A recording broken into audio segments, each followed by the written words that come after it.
everyone. So today we're going to go over adult tachycardia according to the AHA guidelines in 2024. So tachycardia means fast heart rate. So generally anything that's over 100 is considered tachycardia, but when do we actually start getting concerned that, the heart just is pumping too quick, that not enough blood is actually getting out and being reperfused to all the tissues of the body, is when it goes over 150. So that's, if you see like 100, 110, yes, you're like, your alarm should be off, but like not in a crazy way. It's really over 150.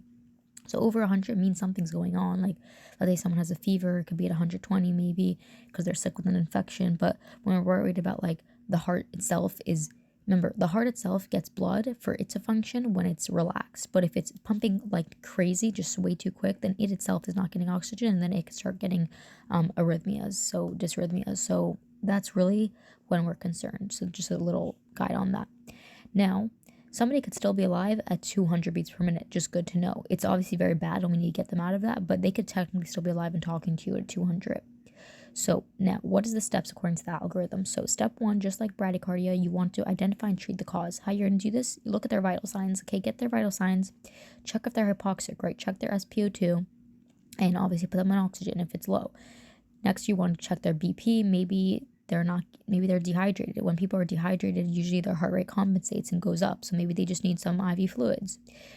You want to check their temperature. As we just mentioned, fever can be a cause of elevated heart rate. So that's a easy way to fix. You just give some acetaminophen and their temperature goes down and hopefully their heart rate goes down. So these vital signs initially can be very helpful. You want to get EKG because that's going to be very helpful in assessing if it's going to be a narrow or wide tachycardia, which I'm going to show you guys pictures, the difference, and it's going to be very important in deciding their treatment.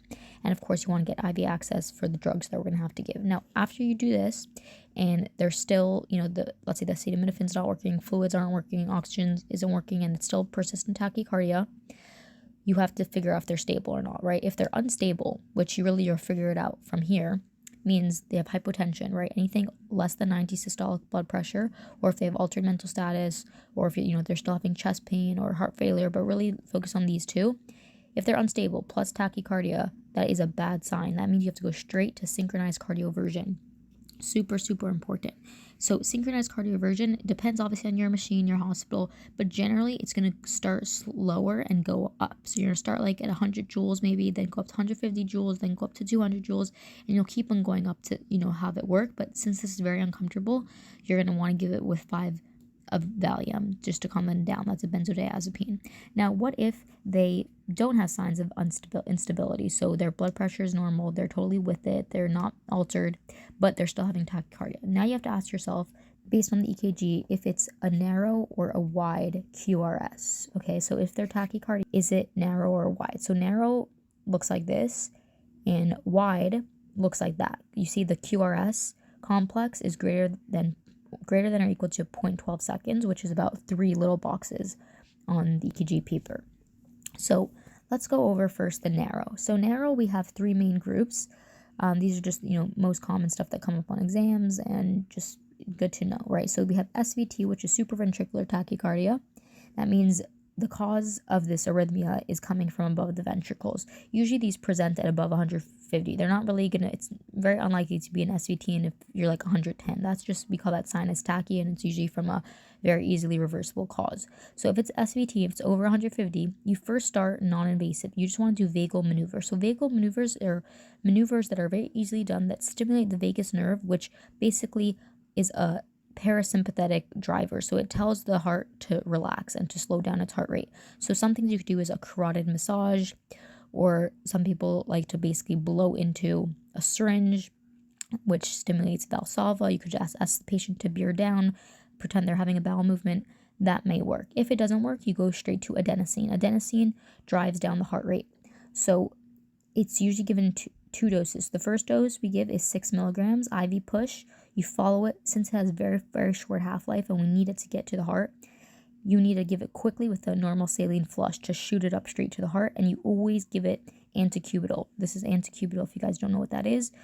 It's like in front of the elbow basically, and we give it there specifically because it's closest to the heart, right? Like if you give it from the hand veins, that is not a good place to go because it has to travel all the way to the heart. It's probably not going to work once it gets there. Now, some people give that with Valium because, adenosine can be a very uncomfortable drug. So you just want to calm the patient down. If that doesn't work, the second dose, you're doubling it to 12 milligrams. Now, other drugs you could give for SVT is beta blockers or calcium channel blockers. Now, what if the patient's an AFib, which looks like this? Irregular heart rate.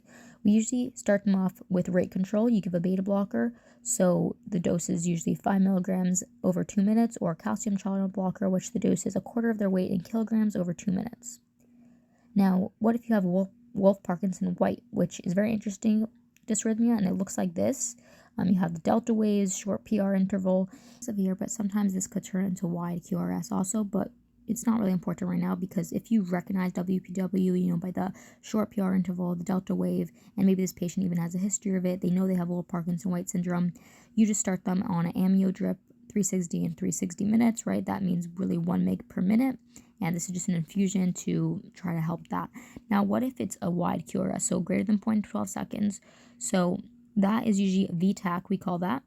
Here's the image, and obviously this patient has a pulse. If they don't have a pulse, that's a whole different algorithm, which we went over in the ACLS.